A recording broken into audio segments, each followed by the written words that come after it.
38 ఏళ్ల ఎక్స్పీరియన్స్, 16,000 పైగా సర్జరీస్, లక్షల్లో పేషెంట్లు. ఇంత ఎక్స్పీరియన్స్ ఉన్న ప్రముఖ కార్డియాలజిస్ట్ డాక్టర్ గోపాలకృష్ణ గోఖలే గారు ప్రస్తుతం మనతో పాటు ఉన్నారు. డాక్టర్ గారు నమస్తే అండి. నమస్కారం. జనరల్గా ఆడవాళ్ళ కంటే మగవాళ్ళల్లో హార్ట్ స్ట్రోక్స్ లేకపోతే హార్ట్ అటాక్స్ ఎక్కువగా వస్తుంటాయి అంటారు కదా సార్, ఎందుకలా? అది ఎందుకనంటే జనరల్గా ఇంతకు ముందు రోజుల్లో ఇప్పుడు ఆడవాళ్ళలో కూడా బాగా పెరిగినాయి. ఇప్పుడు ప్రీ మెనోపాజల్ వచ్చేటప్పటికి ఏమవుతుందంటే లేడీస్లో ఉన్నటువంటి ఈ హార్మోన్స్ కొంత ప్రొటెక్ట్ చేస్తాయి హార్ట్ అటాక్స్కి. మెనోపాజల్ వచ్చేటికి ఆ హార్మోన్స్ అయిపోయిన తర్వాత పోస్ట్ మెనోపాజల్ ఆడవాళ్ళకి మగవాళ్ళకి ఏం తేడా లేదు హార్ట్ అటాక్స్. ఇంకా పైగా ఆడవాళ్ళలో హార్ట్ అటాక్స్ వస్తే వాళ్ళకి ఇంకా మగవాళ్ళ కంటే కూడా సర్వైవల్ తక్కువ, లాంగ్ టర్మ్ రిజల్ట్స్ తక్కువ, కొద్దిగా జబ్బు ఎక్కువగా వస్తుంది, వస్తుంది. వాళ్ళలో కొంచెం రిజల్ట్స్ అంత మగవాళ్ళు అంత బాగుండవు. కానీ బిఫోర్ మెనోపాజ్ వచ్చేటికి మగవాళ్ళకి ఎక్కువ, ఆడవాళ్ళకి తక్కువ. One of the main reasons is hormones అనమాట. ఇప్పుడు అఫ్ కోర్స్ ఈవెన్ లేడీస్ ఏంటంటే they are expose to the stress, work conditions పెరిగినాయి కదా, they are stress, they are doing double duties, ఇంటి దగ్గర వర్క్ బయట వర్క్, వీటి స్ట్రెస్. సో అందుకని లేడీస్లో కూడా ఇప్పుడు హార్ట్ అటాక్స్ పెరిగినాయి, even though those hormones are protected. ఈ మధ్య కాలంలో ఒక 20% గతంతో పోల్చినప్పుడు 20% వరకు పెరిగాయి హార్ట్ అటాక్స్, స్ట్రోక్స్ అంటున్నారు. పెరిగింది, నిజమేనా? నిజం. అంటే ఇప్పుడు చాలా రీజన్స్. ఒకటి, ఇంతకుముందు ఏదైనా హార్ట్ ప్రాబ్లం తెలియాలంటే హైదరాబాద్ రావాల్సి వచ్చేది, ఫస్ట్ పాయింట్.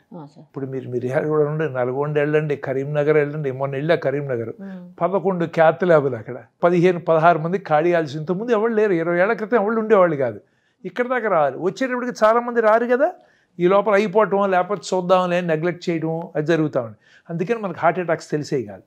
ఇప్పుడు ఈ ఫెసిలిటీస్ పెరిఫెరీకి వెళ్ళే కొద్దీ మోర్ అండ్ మోర్ పీపుల్ దగ్గర డాక్టర్ వచ్చాడు కాబట్టి టెస్ట్కి వెళ్ళేటప్పటికి అసలు డయాగ్నోస్ చాలా ఎక్కువ అవుతాను, ఫస్ట్ పాయింట్. సో ఇంతకుముందు చాలా అన్డయాగ్నోస్ అని ఇప్పుడు డయాగ్నోస్ అవుతున్నాయి. రెండోది వచ్చేటప్పటికి యాక్చువల్గా కూడా పెరిగినాయి because that stress of life. ఇప్పుడు ఎంతమంది డయాబెటిక్స్, యంగ్ పీపుల్ అంతకుముందు అంత డయాబెటిక్ ఉండేవాళ్ళు కాదు.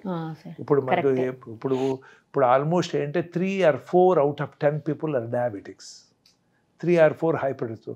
So stress of life has increased, type of food has changed. ఇప్పుడు 20 ఏళ్ళు 30 ఏళ్ల క్రితం ఏముందండి, ఎంత తినేవాళ్ళం, చాలా తక్కువ తినేవాళ్ళం. ఇప్పుడు మనకి ఏది కావాలంటే అదే, ఏ సూపర్ మార్కెట్కి వెళ్ళి తెచ్చుకుంటే కావాలంటే మైక్రోవేవ్ పెట్టుకున్న రెడీ అయిపోయింది కదా.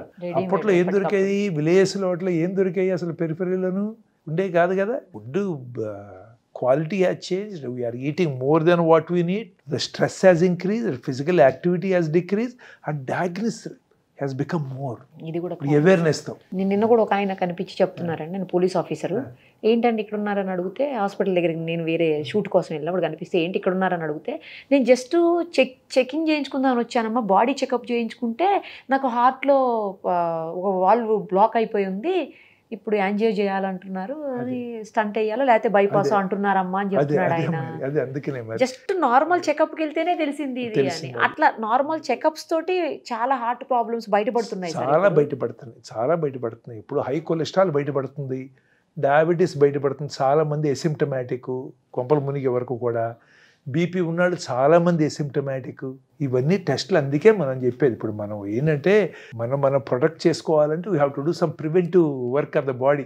ఇప్పుడు స్కూటర్, కారు ఇవ్వట్లా సర్వీసింగ్ రెగ్యులర్గా, మనం అది అడక్క ముందే ఇస్తున్నావా లేదా, మరి ఈ మెషిన్కి ఇవ్వట్లేదు కదా మనం. It is time to give that. So ఆ చెకప్స్ రెగ్యులర్ బాడీ చెకప్స్ లేదా health checkups, executive health, master health, ఏ ఒక చెకప్ ఎంత ఫ్రీక్వెంట్గా చేయించుకోవాల్సిన అవసరం ఉంటుంది సార్? ఏజ్ని బట్టి వాళ్ళకి ఏదైనా ప్రాబ్లం బయటపడిన దాన్ని బట్టి. లేకపోతే నేనైతే once in 2 years చేయించమని చెప్తాను, 35 years నుంచి. బట్ 35, ఇంతకు ముందు 45 అనేవాళ్ళం, కానీ ఇప్పుడు యంగ్ పీపుల్లో and I think it soon will even say 30 years. ఇప్పుడు 35, ఇంకా కొద్ది రోజుల్లో 30 కూడా అంటాం, ఎందుకంటే అలా ఎక్కువ అయిపోయింది కాబట్టి. యంగ్ పీపుల్లో హార్ట్ ప్రాబ్లమ్స్ ఎక్కువనే కాబట్టి. మరి అదే ఓ 45-50 years వచ్చి అనుకోండి, ప్రతి సంవత్సరం at least blood sugar, diabetes check చేయించుకోండి అని చెప్తాం, కొలెస్ట్రాల్ లెవెల్. సో అందుకని మన సిచ్యువేషన్ బట్టి once in a year or once in 2 years we have to go through that. Thank you sir, thank you so much. నమస్కారం.